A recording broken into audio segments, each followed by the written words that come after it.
Hello, everyone. Sufit here. I'm here today with Chuck Ticker, estate mediator and author of the popular book, Bobby Gets Bubkiss, Navigating the Sibling Estate Fight. Chuck joins us today from SiblingEstateDisputes.com. Welcome, Chuck. Hi, Sophie. Good to be back. So I read an article recently, and I wish I remembered where I read it, but I don't.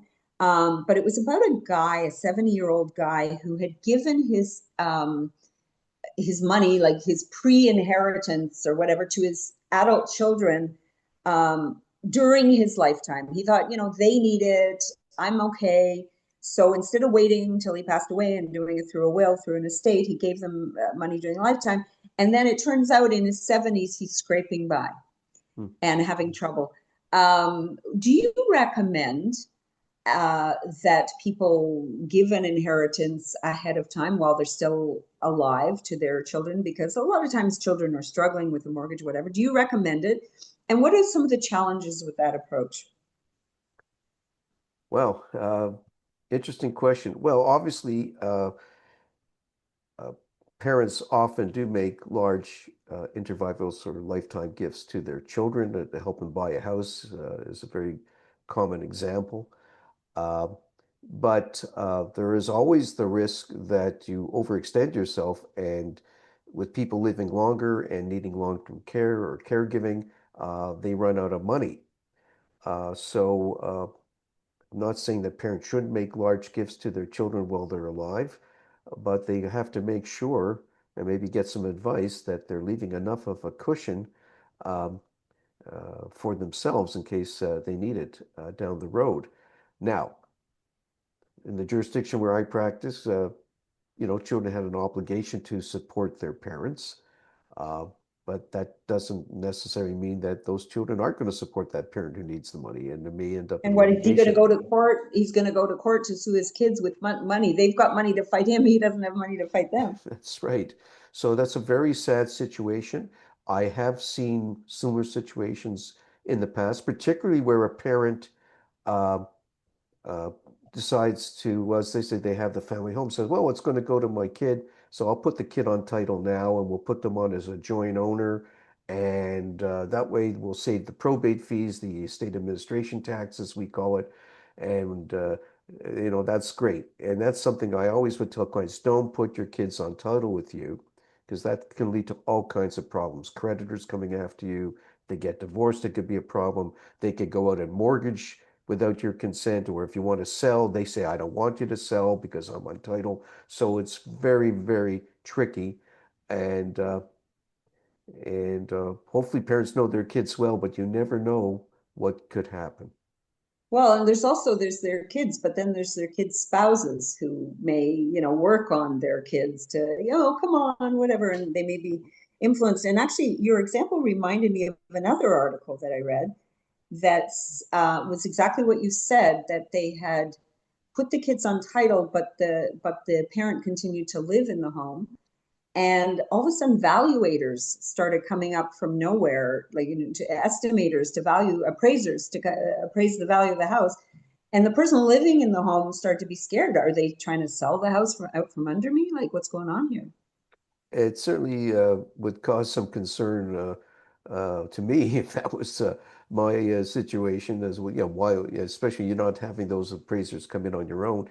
Um, but a lot of parents, they live for their kids and they want to do right by their children, and that's great. I mean, I remember once having a client who, when I was drafting wills many years ago, saying it was a modest estate, saying, "Now I'm leaving this money to my kids in the will."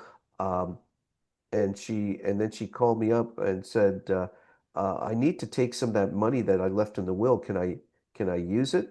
And I had to explain to her, like, it's your money until you die. It's you do what you want.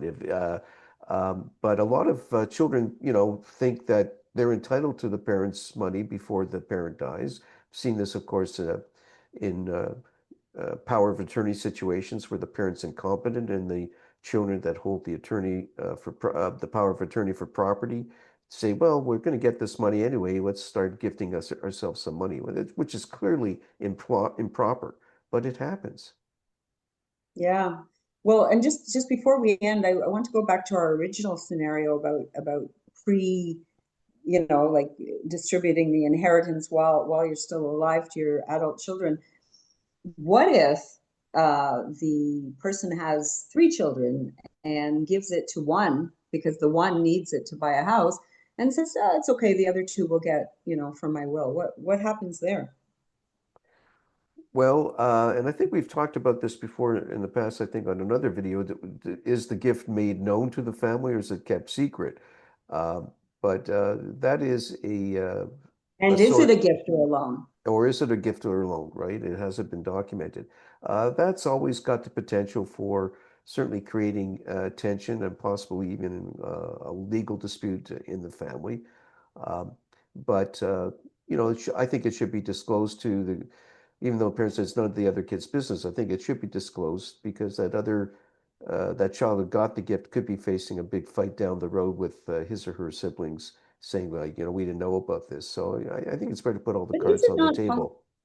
so sorry to interrupt you, but is it not possible that a parent could give a gift to a child during his or her lifetime and not want that to be taken into account later? Like, let's say a parent wants to give $50,000 or $100,000 to one of the adult children during the lifetime, and then just wants the estate later to be divided equally, like Well, with and not taking into account this gift. well, then it should be documented at the time the gift is made. Uh, and perhaps probably a good idea to get some legal Parents aren't advice. allowed to give gifts to their kids. Like at what point did it go from a birthday gift, here's $100, to here's 100,000? Like, at what point does it become like a thing that you have to document? Um, Well, every family is different, I guess, but I think it's, something substantial, not a birthday gift. Although I have seen cases where the parents keep ledgers of every birthday gift and anniversary gift they've given to their kids to the penny. But Mhm. obviously something, that's a large gift that's not being given to the other children. I think if you want that to be a true gift and not have the child have to account for that on death, you have to document it. All right, our guest, thank you. Our guest today has been Chuck Ticker. He's an estate mediator and the author of Bobby Gets Bupkis, Navigating the Sibling Estate Fight. Chuck joins us today from siblingestatedisputes.com. I'm sure this is a topic we could speak about for another 100 videos, and maybe we will, but we're going to leave it there today. Thank you very much, Chuck. My pleasure.